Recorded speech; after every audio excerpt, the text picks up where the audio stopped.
Hi viewers, and today we will discuss about Parliament of India. Right. So, Parliament of India का article start होता है article 79 से article 112. ठीक है. सो ये पार्लियामेंट ऑफ इंडिया का आर्टिकल है. देन द मोस्ट इम्पॉर्टेंट कि हमारी जो पार्लियामेंट है वो बाई कैमरल लेजिस्लेचर है. बाई कैमरल मतलब जिसमें दो हाउसेज होती है, लोकसभा एंड राज्यसभा.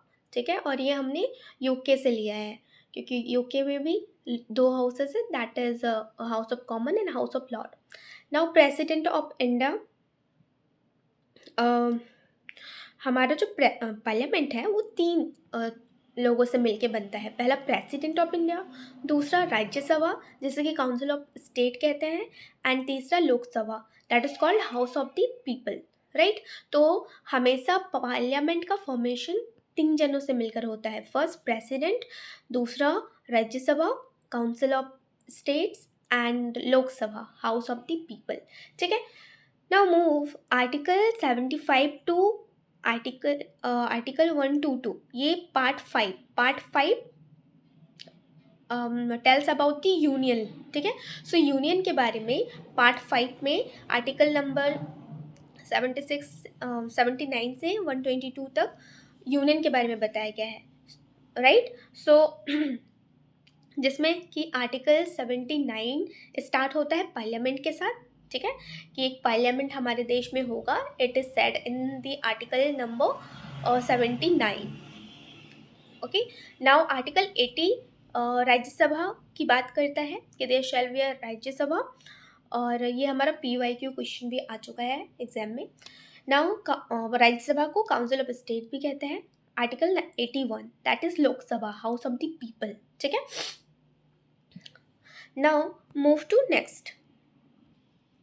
राज्यसभा को काउंसिल ऑफ स्टेट कहते हैं, जैसे कि हमने जान लिया. This is comes under article 80.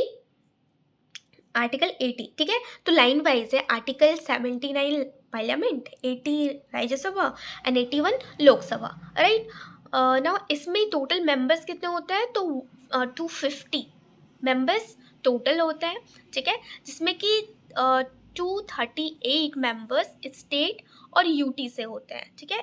ये डेटाज बहुत इंपॉर्टेंट है कि 250 टोटल मेंबर, 238 स्टेट और यूटी से मेंबर होते हैं, 12 मेंबर नॉमिनेटेड होते हैं बाय द प्रेसिडेंट. जैसे कि जो भी लिटरेचर के फील्ड से हो, आर्ट्स के फील्ड से हो, साइंस या सोशल सर्विस के फील्ड से हो, प्रेसिडेंट उसे नॉमिनेट करता है. तो टोटल 12 मेंबर्स जो होते हैं वो राज्यसभा में नॉमिनेटेड किए जाते हैं, जो भी किसी स्पेशल फील्ड से होता है. राइट. ना उनका टेन्योर जो होता है वो 1/3 ऑफ द मेंबर होता है. Every 2 years 1/3 of the member retire होते हैं.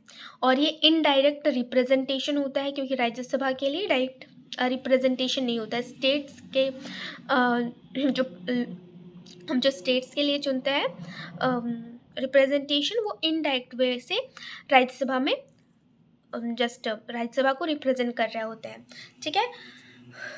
नाउ फर्स्ट ये कुछ जनरल सी जस्ट फैक्चुअल क्वेश्चन है एज अ जीके कि ये पता होना जस्ट ज़रूरी होता है. उस रिगार्डिंग तो मैंने नोट करा है कि फर्स्ट स्पीकर ऑफ लोकसभा कौन है थे, तो दैट इज GV मावलंकर. ठीक है. So GV Mavalankar was the first speaker of Lok Sabha. First election commission Sukumar Sen. वो कौन से प्रेसिडेंट थे जिन्होंने पहली बार पॉकेट वीटो का यूज़ करा था? पॉकेट वीटो ऐसा वीटो होता है जो कि प्रेसिडेंट अपने पॉकेट में रखकर कोई भी रिस्पॉन्ड नहीं देता, तो that is called a pocket veto. Right. So ऐसा करने वाले ज्ञानी जैल सिंह थे जिन्होंने पोस्टल बिल में ऐसा करा था कि इस बिल के बारे में कुछ सहमति देनी है नहीं देनी है, वो प्रेसिडेंट पर डिसाइड करता है. वो उसे जस्ट रख कर उस पर कोई रिस्पॉन्ड नहीं देते, तो that is called pocket veto. ठीक है.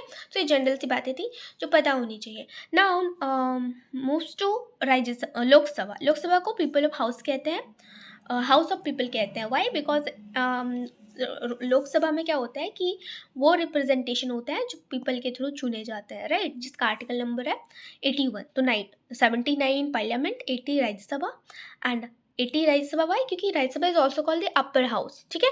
And lower house is called the Lok Sabha. That is why इसका आर्टिकल फर्स्ट में आएगा दैट इज 80 एंड इसका आर्टिकल आएगा उसके बाद. आर्टिकल 81। इसमें टोटल स्ट्रेंथ कितना होता है? पहले था 552 मेंबर्स, बट अब है 550 मेंबर, मतलब कि 552 मेंबर्स पहले था, अब 550 मेंबर्स है। वाई इट इज़, तो हम इसके कॉम्पोजिशन को पहले समझ लेते हैं। तो 550 अभी है प्रेजेंट में, ठीक है। सो इसमें क्या है कि दो मेंबर्स, मतलब 552 में से दो मेंबर्स को जो कि प्रेसिडेंट नॉमिनेट करते थे, वाई एंग्लो इंडियंस होते थे वो दो मेंबर्स। सो उन दो मेंबर्स को जो प्रेसिडेंट नॉमिनेट करते थे उससे अब हटा दिया गया है, ठीक है, by the amendment of 104th constitutional amendment act 2019। Because Anglo Indians के लिए जो दो सेट था उसको अब हटा दिया गया है कि बहुत टाइम हो गया अंग्रेज या ब्रिटिश को जाए हुए, तो अब उनसे उनके प्रतिनिधित्व के लिए हमें एंग्लो इंडियंस की को रिप्रेजेंट करने की ज़रूरत नहीं है। दैट इज़ वाई कि 104th अमेंडमेंट एक्ट के थ्रू एंग्लो इंडियन का जो सीट था, ये दो मेंबर वही एंग्लो इंडियन होते थे, राइट, जिसे प्रेसिडेंट नॉमिनेट करते थे, तो उसे हटा दिया गया है बिकॉज ऑफ जो कि मैंने रीज़न बताया। सो अब टोटल मेंबर 550 है, ठीक है। तो मैक्सिमम जो लिमिट है स्ट्रेंथ है लोकसभा की अब 550 हो चुकी है, जिसमें कि 530 स्टेट से रिप्रेजेंट करते हैं और 20 जो है वो यूटी से रिप्रेजेंट करते हैं। दिस इज़ मोस्ट इंपॉर्टेंट, ठीक है, कॉम्पोजिशन याद रखना। नाउ करंट स्ट्रेंथ जो है वो 543 मेंबर्स की है, ठीक है। ये मैक्सिमम स्ट्रेंथ है, बट प्रेजेंट जो करंट स्ट्रेंथ है that is 543 members. Now come to membership of parliament. Rajya Sabha के लिए मेंबरशिप का क्राइटेरिया क्या है कि सिटीजन ऑफ इंडिया होने चाहिए, एज 25 ईयर्स होना चाहिए, रिप्रेजेंटेशन ऑफ पीपल एक्ट 1951 के तहत मेंबर का जस्ट रिप्रेजेंटेशन होना चाहिए। और रिप्रेजेंटेशन ऑफ पीपल एक्ट 1951 में क्या कहा गया है, तो according to this law candidate can stand by any state, ठीक है। यदि आप सपोज दिल्ली से हो तो ज़रूरी नहीं है कि आप दिल्ली से ही होगे तो ही आप रिप्रेजेंट जस्ट मेंबर बन पाओगे राज्यसभा का, ऐसा नहीं होता है, ठीक है। यदि आप झारखंड से हो, आप दिल्ली के लिए खड़ा होना चाहते हो, यदि आप दिल्ली से हो झारखंड के लिए खड़ा होना चाहते हो as a member of Rajya Sabha, तो आप हो सकते हो।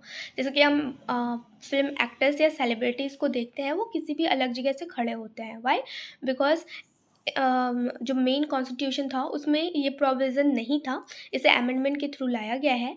और उसमें यही था कि आप जिस स्टेट से हो, जिस स्टेट में आपका बॉर्न हुआ है, आप वहीं से खड़े हो सकते हो राज्यसभा सीट के लिए। But now in the representation of people act 1951 it is amended and इसमें कहा गया कि आप किसी भी स्टेट से हो चाहे, बट आप यदि चाहते हो किसी दूसरे स्टेट से खड़े होना राज्यसभा सीट के लिए, तो यू कैन, राइट। नाउ उसी तरह से हम लोकसभा के क्राइटेरिया की बात कर लेते हैं। तो इसमें 25 ईयर्स से कम नहीं होना चाहिए, मतलब 25 ईयर्स लोकसभा के लिए मैंडेटरी है एंड 30 ईयर्स राज्यसभा के लिए मैंडेटरी है। सेम क्राइटेरिया इसमें भी है कि सिटीजन ऑफ द इंडिया होना चाहिए एंड रिप्रेजेंटेशन एक्ट इसमें भी लागू होता है। नाउ एक most important cheese that is women reservation bill, जो कि पार्लियामेंट में पेश करा गया इन द रिसेंट ईयर 2023 में, जिसमें क्या कहा गया कि अब पार्लियामेंट में वुमेन्स के सीट को रिजर्व कर दिया जाएगा। कितना परसेंट? That is 33%। और ये किस अमेंडमेंट के थ्रू हुआ? 106 अमेंडमेंट एक्ट। अभी हमने 104 देखा, राइट, वो एंग्लो इंडियंस के लिए किया गया था कि अब एंग्लो इंडियंस को रिमूव कर दिया गया है कि टोटल 550 नाउ करेंट स्ट्रेंथ है लोकसभा का, पहले की 552 था। तो ये 2 कैसे हटा? That is why the Anglo Indians, right. So 104th constitutional amendment 2019 में हुआ और 2023 में वुमेन्स के रिजर्वेशन को पार्लियामेंट में जस्ट फिक्स कर दिया, वुमेन को रिजर्वेशन दे दिया गया।